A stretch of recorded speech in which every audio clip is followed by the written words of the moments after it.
Selamat pagi anak Bapak, selamat berjumpa pada pertemuan keempat IPA kelas 9. Sebelum kita mulai materi kita, marilah kita berdoa menurut keyakinan kita masing-masing. Doa dimulai. Doa selesai. Materi kita akan kita lanjut perkembangbiakan hewan. Perkembangbiakan hewan terdiri dari dua bagian, secara vegetatif atau secara tidak kawin. Yang kedua, secara generatif atau secara kawin. Perkembangbiakan vegetatif mempunyai ciri yaitu proses perkembangbiakannya dilakukan secara tidak kawin. Yang kedua, anak sama dengan induknya, artinya turunannya sama dengan induknya. Perkembangbiakan hewan secara vegetatif terdiri dari yang pertama dengan tunas. Hewan yang berkembang biak dengan tunas contohnya adalah anemon laut. Perhatikan gambarnya anak Bapak. Yang kedua hidra. Perhatikan gambarnya anak Bapak. Inilah hewan yang berkembang biak dengan tunas.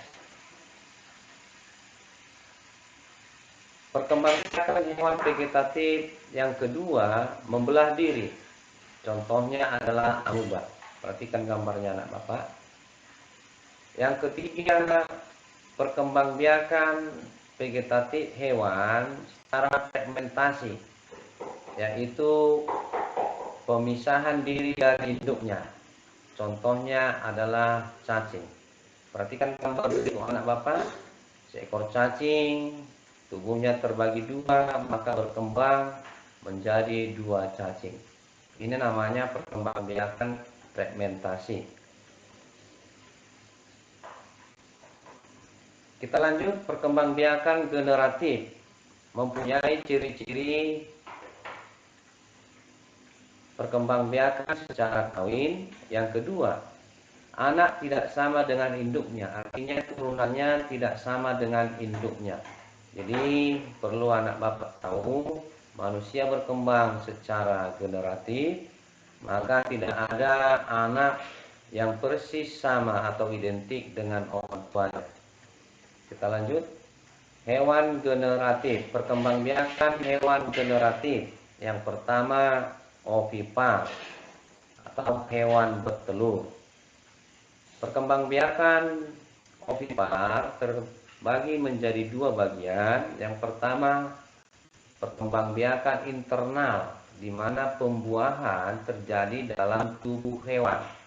Contohnya adalah ayam dan burung.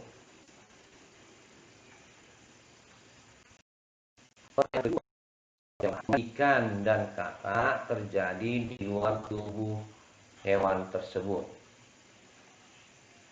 Ciri-ciri perkembangbiakan ovipar, yang pertama tidak memiliki daun telinga. Yang kedua, umumnya mengerami telur. Yang ketiga, tidak menyusui anaknya. Kita lanjut anak Bapak.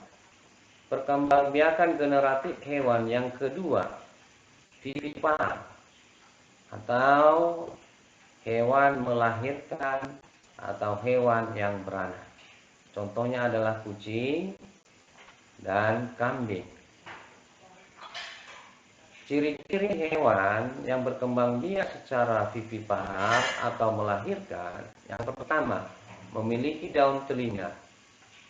Yang kedua, umumnya bangsa mamalia. Yang ketiga, menyusui anaknya. Kita lanjut, perkembangbiakan hewan generatif yang ketiga. Ya maaf anak Bapak, ini salah, yang ketiga yaitu ovovivipar. Ini juga tulisannya anak Bapak salah. Yang Bapak ulang, ovovivipar, yaitu hewan yang berkembang biak secara bertelur dan beranak. Contohnya ikan paus.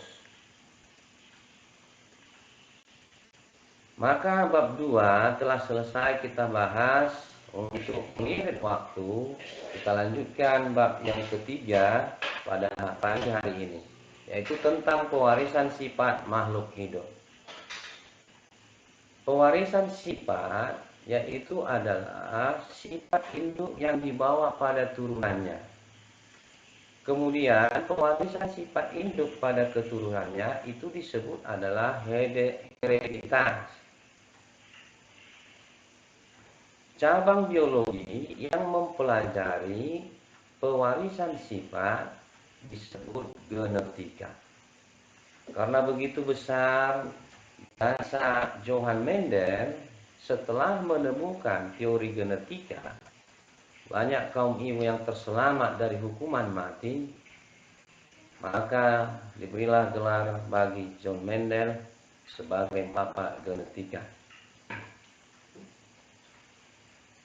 Yang berperan dalam pewarisan sifat makhluk hidup yaitu adalah kromosom. Perhatikan anak bapak, ini gambar kromosom dan bagian-bagiannya bisa diperhatikan anak bapak dan disimak. Kita lanjut. Jenis kromosom berdasarkan bentuknya terdiri dari 4 bagian. Yang pertama metasentrik, yang kedua kromosom submetasentrik, yang ketiga kromosom telosentrik, yang keempat kromosom aplosentrik.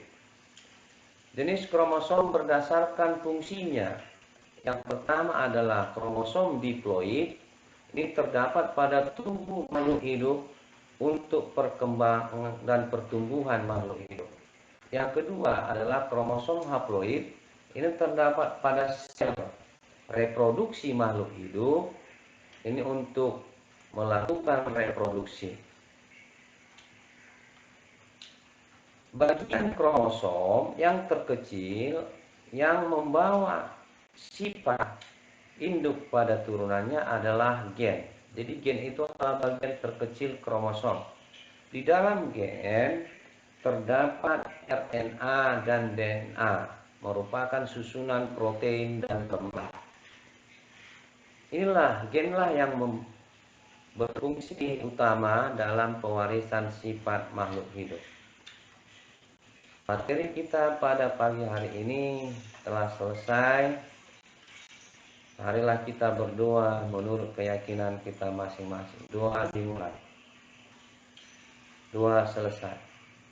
Pesan Bapak bagi anak Bapak kelas 9, jangan lupa mengisi absen yang telah Bapak siapkan di dalam classroom kita. Tinggal klik hadir, izin, dan sakit. Yang kedua, jangan lupa mengerjakan tugas keempat juga di classroom yang telah Bapak sediakan. Yang ketiga, jangan lupa menjaga kesehatan agar pada pertemuan kelima anak Bapak kelas 9 semuanya dalam keadaan sehat. Terima kasih anak Bapak. Selamat berjumpa pada pertemuan yang kelima. Terima kasih.